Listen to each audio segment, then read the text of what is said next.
महावीर स्वामी की जय बोलो, महावीर स्वामी की जय बोलो, महावीर स्वामी की जय बोलो,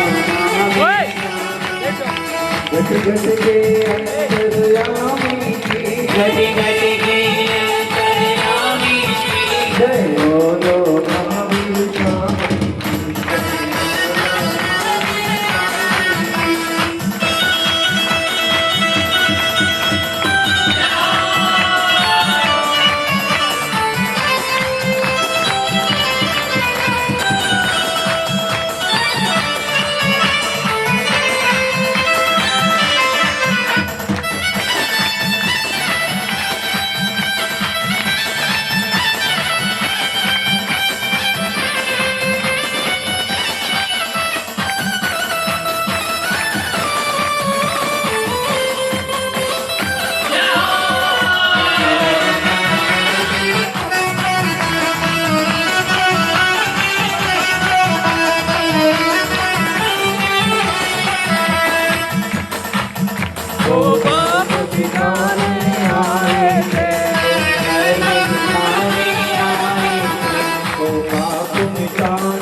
तीर्थेश्वरादि विधाता देवाधिदेव महादेव आदिनाथ भगवान की,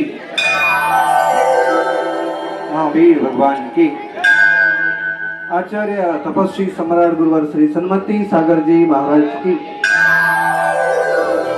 बोलिए परम पूज्य जगत पट्टारी स्वागत हजार ज्ञान की संत बड़े भगवान मंत्री गजाधर वंदे चरसुनी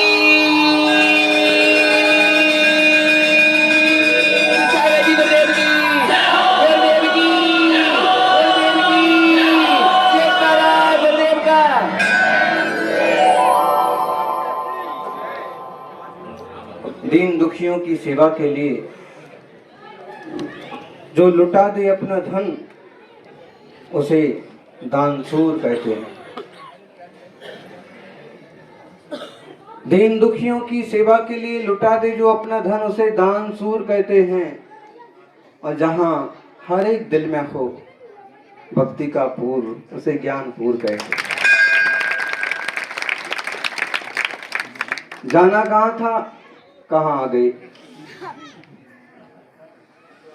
हमारे बारे में लोग कहते हैं कि महाराज जी जिस रूट से जाते हैं वो प्रायः उससे वापिस नहीं आते, लेकिन कई महीनों बाद, वर्ष दिनों बाद ही पहली बार हो रहा कि हाँ, सालों बाद भी कह सकते हैं कि जिस रूट से गए उसी रूट से इस गांव में वापस आना पड़ा। मुनियों की तपस्या बड़ी कठिन और कठोर है। ज्ञान किसान तपस्या करता है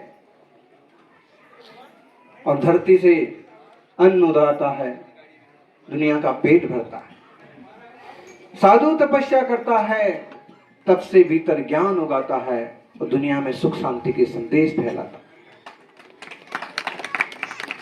है। जो काम किसान करते हैं वही काम साधु करते हैं।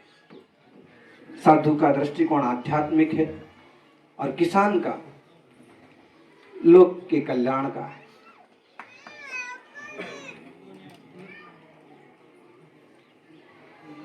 ज्ञानपुर के ज्ञानियों, हमें नहीं मालूम था कि दुनिया में ऐसा कोई गांव है जिसका नाम ज्ञानपुर है। यूं तो हम हमेशा ज्ञानपुर में ही रहते हैं।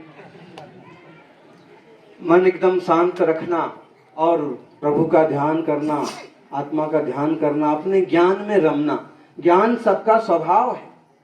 हर एक व्यक्ति का स्वभाव है ज्ञान।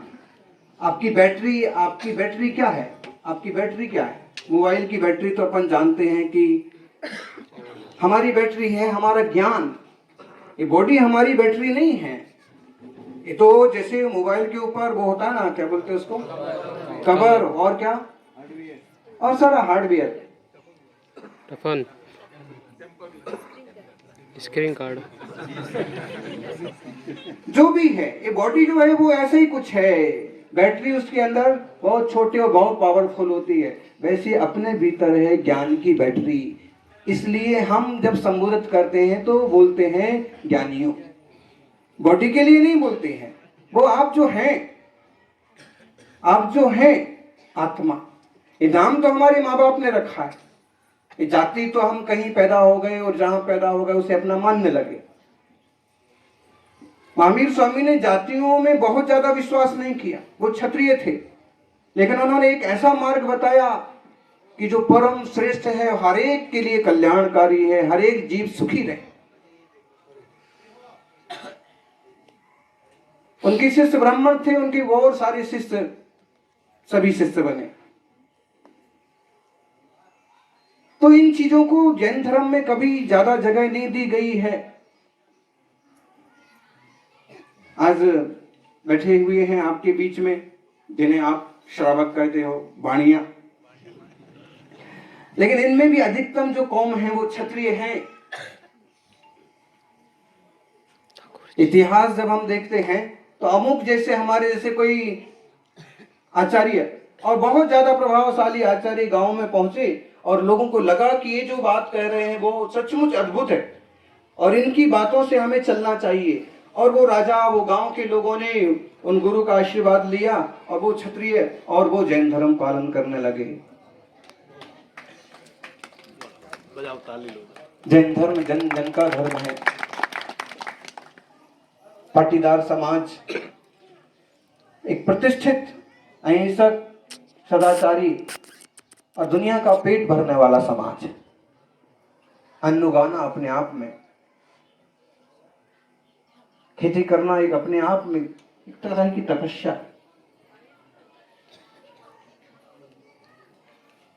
ज्ञानपुर के ज्ञानियों यही कहेंगे कि अपने ज्ञान स्वभाव की भी दृष्टि करना, केवल ऊपर के खोल की सेवा नहीं करते रहना,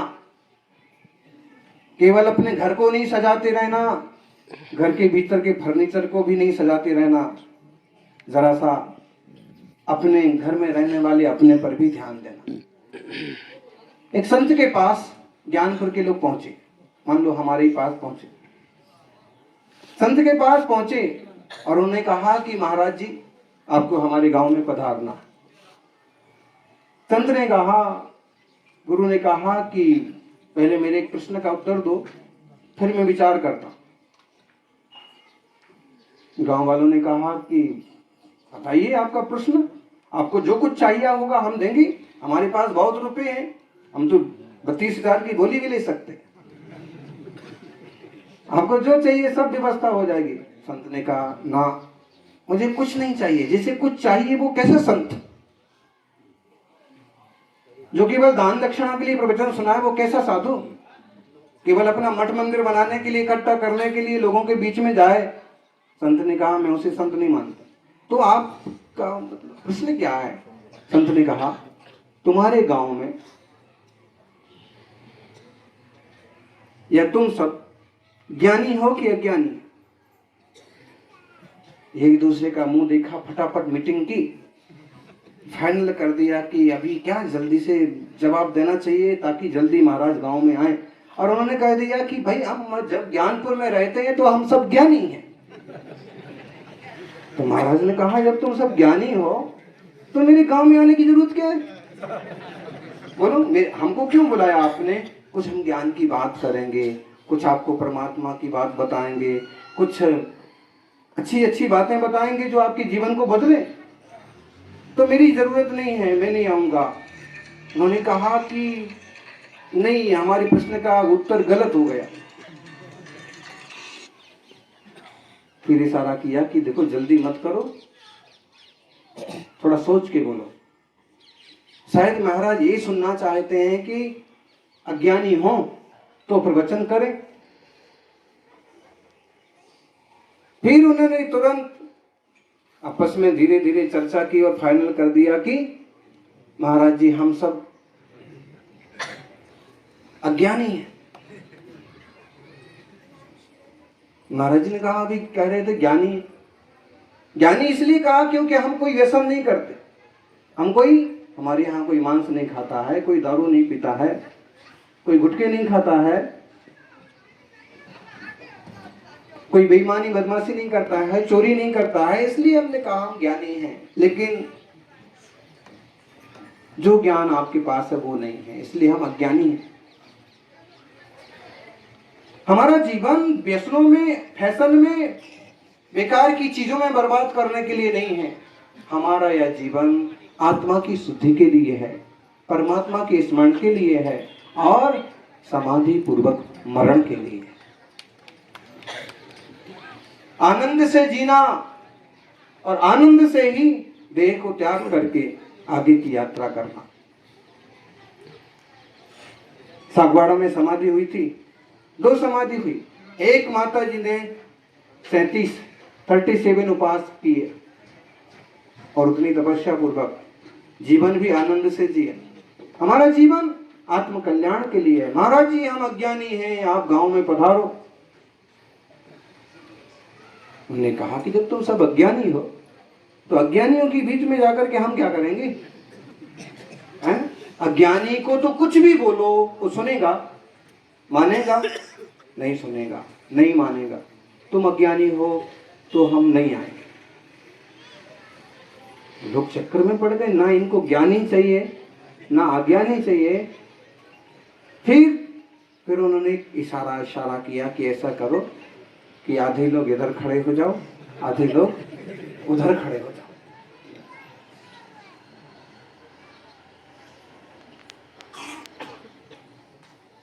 महाराज जी से कहा कि देखो महाराज जी, अब वो उत्तर भी हमारा गलत है। ये उत्तर अब सही है कि हमारे गांव में आधे लोग ज्ञानी हैं और आधे लोग अज्ञानी हैं। गुरु गुरु होते हैं, गुरु को केवल जीता जा सकता है तो श्रद्धा, प्रेम और मौन से।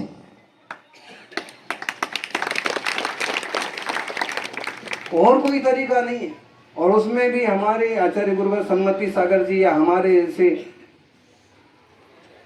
को तो सरल जरूर है, लेकिन लालच नहीं होने से ये किसी पकड़ में नहीं आते। क्योंकि आज जाने को तो हम ठाकुर साहब के महल पर भी चले गए, रास्ता आज पता नहीं, लोगों ने आज तो बहुत ही ज्यादा हमको घुमा दिया।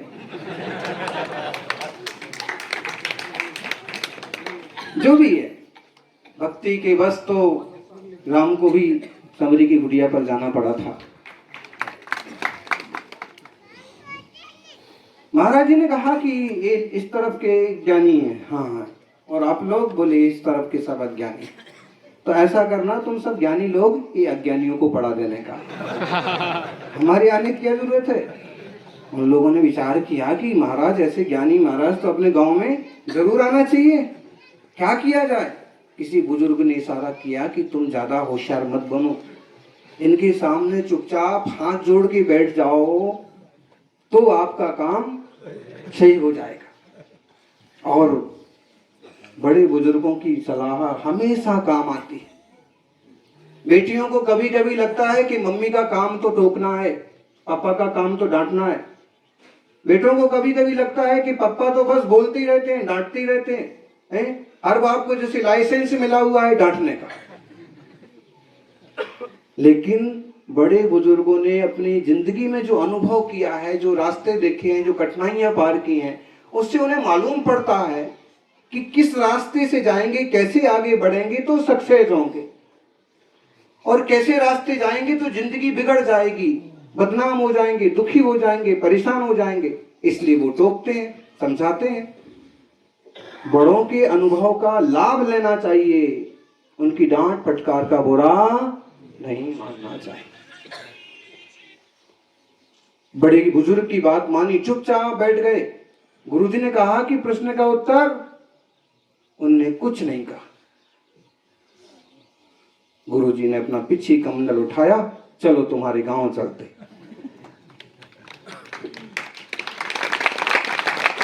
लोगों को तुरंत समझ में आया कि गुरुजी को ज्यादा बोलने वाले लोग नहीं चाहिए, इनको ऐसे लोग चाहिए जो सुन सके और स्वीकार कर सके ताकि उनका जीवन बदल सके। ज्ञानियों, अपन बोलें, जरूर बोलें, समय पर बोलें, लेकिन हमने जो कुछ सीखा है, सुना है, उसे जीवन में उतारें, जरूरी है। व्यक्ति महान होता है, विदेशों में व्यक्ति महान होता है अपने विचारों से, भारत में व्यक्ति महान होता है अपने आचारों से।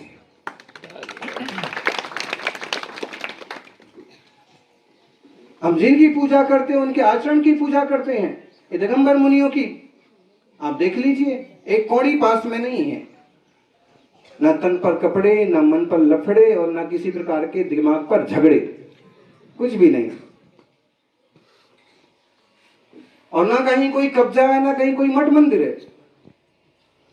किसी बाबा जी की तरह इनने कोई अपना बड़ा सारा आश्रम भी नहीं बना रखा। फिर भी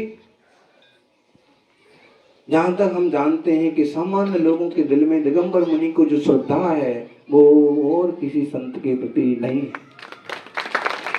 ये बात थोड़ी कड़वी जरूर है, लेकिन दुनिया जानती है। लोग देखते हैं सच्चा सोना, और हम आपको वो बात दोहरा देते हैं जो अभी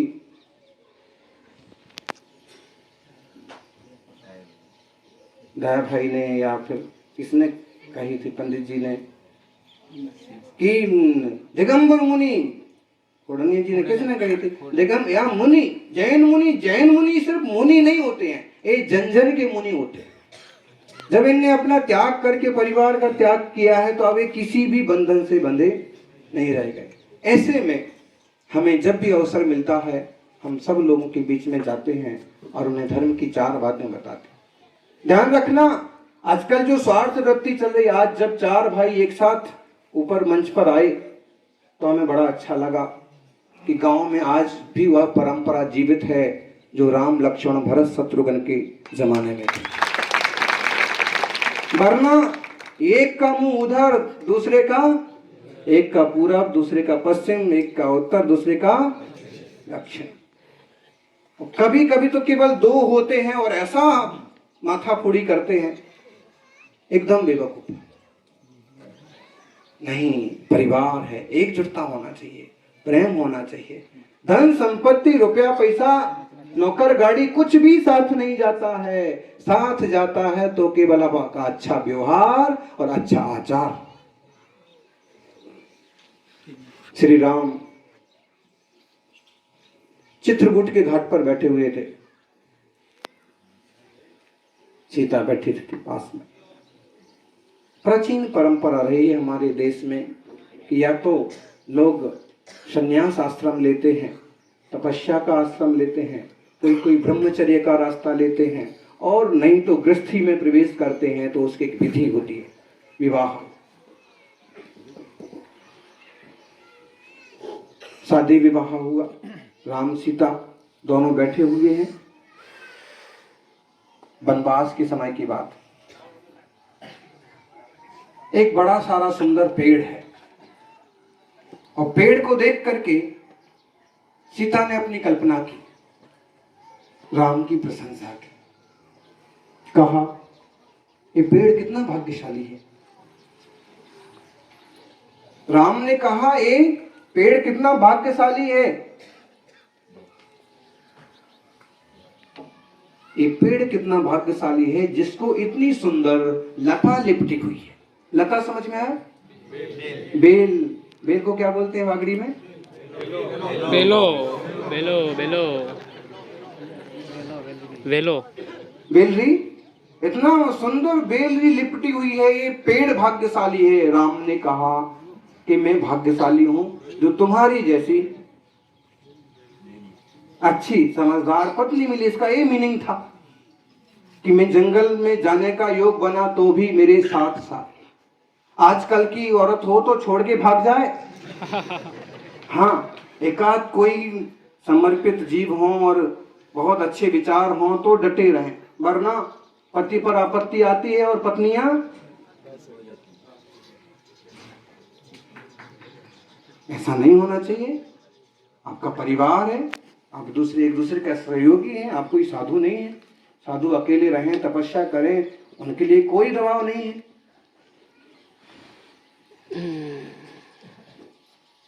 ये पेड़ भाग्यशाली है। सीता को समझ में आया कि मेरी प्रशंसा कर रहे हैं। सीता ने कहा नहीं जी, पेड़ भाग्यशाली कैसे होगा? सबसे ज्यादा भाग्यशाली तो ये लता है जिसके लिए इतना सुंदर पेड़ मिला, इतना मजबूत, इतना सुंदर ऊंचा पूरा वृक्ष मिला जिस पर ये लगती हुई है, इसलिए लता भाग्यशाली है। सीता ने कहा कि मैं भाग्यशाली। जिस परिवार में, समाज में रहते हैं उसमें एक दूसरे की थोड़ी प्रशंसा और मान सम्मान तो होना ही चाहिए।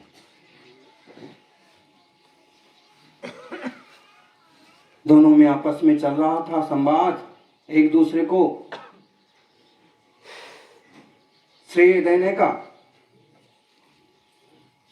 कि इतने में लक्ष्मण जी आ गए। कहा कि आओ आओ जल्दी लक्ष्मण जी, निर्णय कर दो हमारा, बताओ पेड़ भाग्यशाली है कि लता भाग्यशाली है? लक्ष्मण जी ने कहा बड़ों की झगड़े में छोटों का कोई काम नहीं, आप लोग अपना निर्णय खुद करो। सीता ने कहा नहीं भैया लक्ष्मण, बताओ निर्णय तो करना पड़ेगा। आपके भाई कहते हैं कि पेड़ भाग्यशाली है, मैं कहती हूं कि लता भाग्यशाली है जिसको इतना बढ़िया पेड़ मिला, इतना अच्छा परिवार बना। जैसे लक्ष्मण जी ने कहा कि मैं बोलूं? दोनों ने कहा बिल्कुल बोलो। उन्होंने कहा कि पेड़ भी भाग्यशाली है जो इतनी सुंदर लता मिली, लता भी भाग्यशाली है जो इतना बढ़िया वृक्ष मिला। और ये दोनों भाग्यशाली कितने हैं उसकी मुझे ज्यादा खबर नहीं है, लेकिन सबसे ज्यादा भाग्यशाली मैं हूं जो इसके नीचे बैठता हूं। सबसे ज्यादा भाग्यशाली मैं हूं जिसे इसके फल खाने को मिलते हैं, इसका आशीर्वाद मिलता है। उनको समझ में आया कि हमसे ज्यादा एक संयुक्त परिवार एक दूसरे को सम्मान देने की जो भावनाएं हैं वो कितनी ऊपर तक जाती हैं। आप सब भारतीय संस्कृति को लेकर चलने वाले सदाचारी वर्ग में विराजते हैं और 36 कौमों को साथ साथ लेके चलने की भावना रखते हैं। ऐसे में सबकी उन्नति और विकास हो, यही हम भगवान से प्रार्थना करते हैं। एक बात हमने मुख्यमंत्री जी के सभा में भी कही थी कि समाज में कम्युनिकेशन गैप बहुत है, और इसलिए कम्युनिकेशन मतलब हमें एक दूसरे की कई बार पूरी जानकारी नहीं होती है और हम किसी छोटे व्यक्ति को सही जगह नहीं जोड़ पाते हैं। मान लीजिए ठंड का मौसम आ रहा और किसी को कंबल की जरूरत है, हमें पता है कि दिनेश भाई कंबल बांटने वाले हैं, हम तो उस व्यक्ति को जोड़ दें कि अमुक श्रावक, अमुक सेठ जी कंबल बांटने वाले हैं, एक कंबल तू ले लेना, मैं चिट्ठी लिख देता। अमुक हॉस्पिटल में मुफ्त में इलाज होता है, सरपंच से अमुक काम कराना है, मैं तेरा काम करा दूंगा। कम्युनिकेशन मतलब हुआ कि कुछ लोग ऐसे हैं जो काफी पिछड़ जाते हैं, जो आगे तक पहुंच नहीं पाते।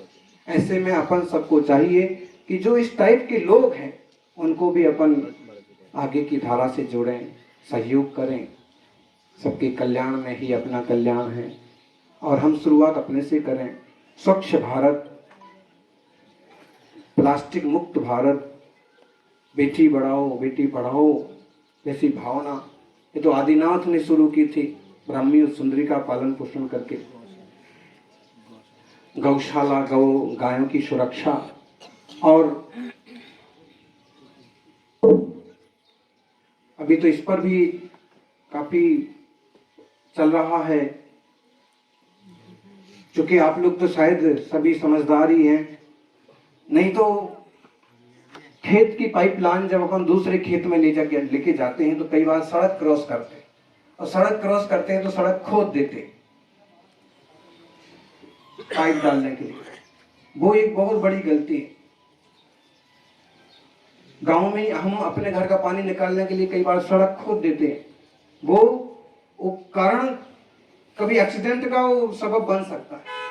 इसलिए सड़कें कभी खोदना नहीं चाहिए। ये जरूर हो सकता है कि अगर हमें वहां से पाइपलाइन निकालना ही है तो पहले से एक पाइप डाल दो, ताकि उसके भीतर से अपना पाइप निकाला जा सके, अथवा और कोई सिस्टम करके पानी ऊपर से पाइप डाल के लेके जाओ ताकि सड़क न खोदना पड़े। ऐसी छोटी छोटी चीजें। अभी हमने देखा रास्ते में गोबर पड़ा हुआ था, पूरा संघ चल रहा था और उसके पीछे सैकड़ों लोग दौड़ रहे थे, सामने गोबर पड़ा हुआ था। बेंड वाले एक व्यक्ति को क्या सूझा, उसने जल्दी से दोनों हाथ से यूं उठाया और उसको सड़क किनारे डाल दिया। बुद्धि का ठेका कोई अमीरों ने ले रखा हो ऐसा नहीं है, सामान्य गरीब आदमी भी काफी कुछ सोचता करता।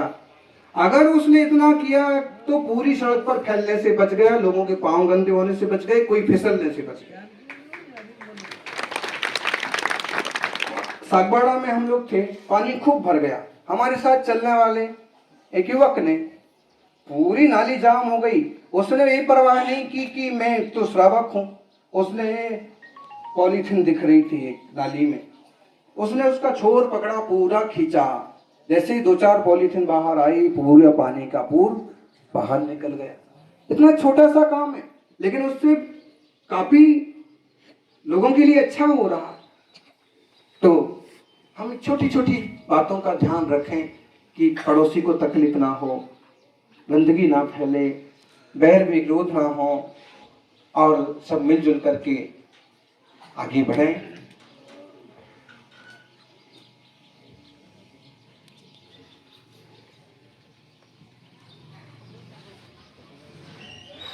बस 5 मिनट 5 मिनट इतनी बातें आपको, बहुत सारी बातें आपको बताती हैं, और जो शुरू में कही है उस पर जरूर ध्यान रखिए। ज्ञान अपना स्वभाव है, और 2 मिनट को बैठ करके ज्ञान स्वभाव का चिंतन करना, एकदम शांत स्वभाव का चिंतन। दुनियादारी सब लगी हुई है और सब पड़ी रह जाने वाली है, साथ जाएगा तो अपना ज्ञान स्वभाव। ज्ञानपुर साथ जाए ना जाए, लेकिन ज्ञान स्वभाव साथ जरूर जाएगा। हम भी इस मार्ग पर चले थे तो चले इसलिए तो ज्ञानपुर पहुंचेंगे, लेकिन हमको क्या पता था कि इतनी जल्दी पहुंच जाएंगे। ज्ञानपुर तो जहां भगवान का वास है, सिद्धों का वास है, परिपूर्ण ज्ञान है। तो आपका ये गांव का नाम सार्थक हो, आप सबका मंगल हो। ओम नमः सिद्धेभ्यः। जय बोलिए आदिनाथ भगवान की।